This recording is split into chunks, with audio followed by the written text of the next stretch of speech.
If ancient knowledge has been preserved, and if, speaking in general, there exists a knowledge distinct from our science and philosophy, or even surpassing it, why is it so carefully concealed?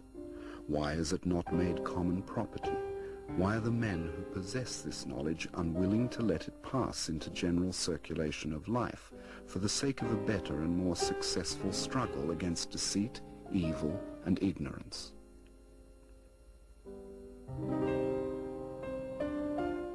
He answered, "The crowd neither wants nor seeks knowledge, and the leaders of the crowd, in their own interests, try to strengthen its fear and dislike of anything new and unknown.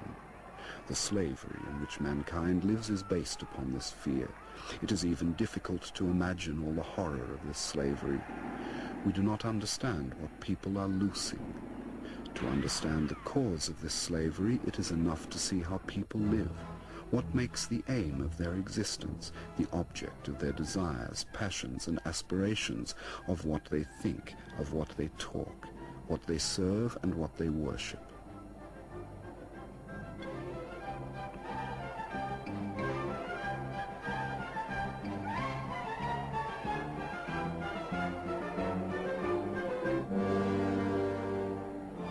I remembered that a few days before this talk, I had seen two enormous lorries loaded to the height of the first floor of the houses with new unpainted wooden crutches. For some reason, I was very much struck by these lorries. In these mountains of crutches, for legs which were not yet cut off, was a particularly cynical mockery of all the things with which people deceive themselves. "What do you expect?" said Gurdjieff. "People are machines. Machines have to be blind and unconscious. They cannot be otherwise, and all their actions have to correspond to their nature. Everything happens. No one does anything. Progress and civilization, in the real meaning of these words, can appear only as a result of conscious efforts. They do not appear as a result of unconscious mechanical actions. And what conscious effort can there be in machines? And if one machine is unconscious, then 100 machines are unconscious, and so are 1,000 machines, or 100,000, or 1,000,000. And the unconscious activity of 1,000,000 machines must necessarily result in destruction and extermination. It is precisely in unconscious, involuntary manifestations that all evil lies. You do not understand yet and cannot imagine all the results of this evil, but the time will come when you will understand."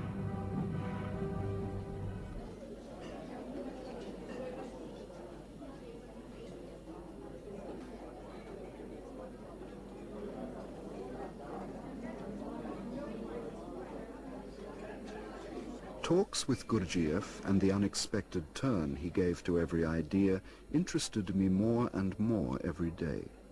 But I had to go to St. Petersburg. I remember my last talk with him. I had thanked him for the consideration he had given me and for explanations which obviously had changed many things for me. "But all the same, you know, the most important thing is facts," I said. "If I could see genuine and real facts of a new and unknown character, only they would finally convince me that I am on the right way." I was again thinking of miracles. "There will be facts," said Gurdjieff, "I promise you, but many other things are necessary first."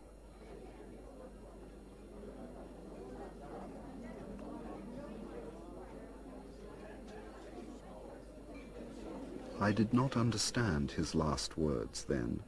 I only understood them later when I really came up against facts, for Gurdjieff kept his word.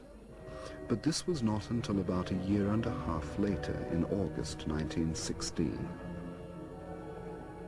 I thought about that in the night train on the way from Moscow to St. Petersburg.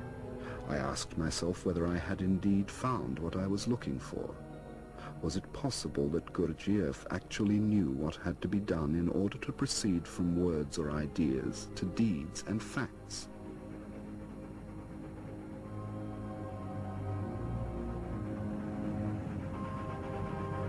I was still not certain of anything, nor could I formulate anything precisely. but I had an inner conviction that something had already changed for me and that now everything would go differently. This was the terrible summer of 1915, with its gradually lowering atmosphere from which, in spite of all efforts, I could not free myself.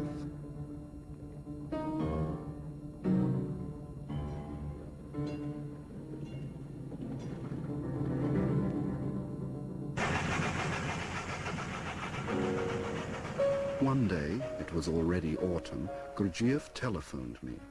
He had come to St. Petersburg for a few days. I went to see him at once, and in between conversation with other people who came to see him on various matters, he spoke to me just as he had in Moscow.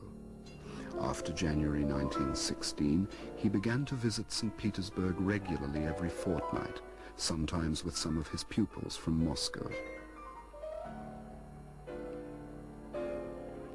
From among those who came to our lectures, a small group of people was gradually formed who did not miss a single opportunity of listening to Gurdjieff and who met together in his absence. This was the beginning of the first St. Petersburg group.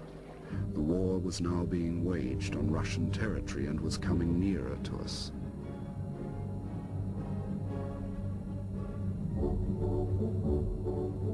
We all felt that we had to hurry, that we were doing too little compared with the immensity of the task we had set ourselves.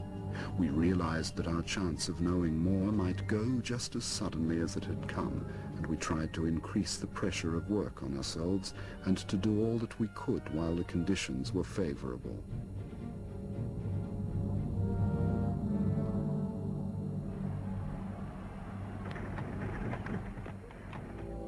The next lecture began with the words, "Know thyself." These words, said Gurdjieff, which are generally ascribed to Socrates, actually lie at the basis of many systems and schools far more ancient than the Socratic.